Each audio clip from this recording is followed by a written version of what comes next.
Hey guys, sagutin natin muli ang isang katanungan ng ating mahal na pasahero.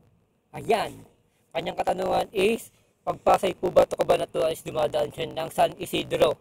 San Isidro Nueva Ecija. Yun po yung pagkaintindi ko sa kanyang katanungan. Kung may bababa namin siya sa San Isidro Nueva Ecija, ang sagot po namin dyan ay hindi po namin siya may bababa sa San Isidro Nueva Ecija.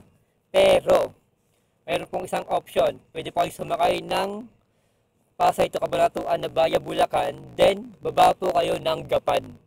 Gapa po kayo ng Gapan, Bukana, then sumakay kayo ng jeep na biyaheng Cabiao. Biyaheng Cabiao, and dadaan na po yon sa San Isidro. Dadaan na po yon sa San Isidro. After po kasi ng Gapan, ang susunod na po kasi ng bayan nun, katabi po nun, is San Isidro na po. Katabi na po yun San Isidro. Sana nakatulong ang video na to. Maano pa i-comment sa baba ang inyong katanungan. Hanggang sa susunod nating video and stay good vibes. Pwede rin pa kayo mag-tricycle pag pupunta kayo sa Isidro, pag nandun na po kayo sa Gapan. Pwedeng tricycle, malapit lang po yan. Thank you! Good day guys, sagutin natin muli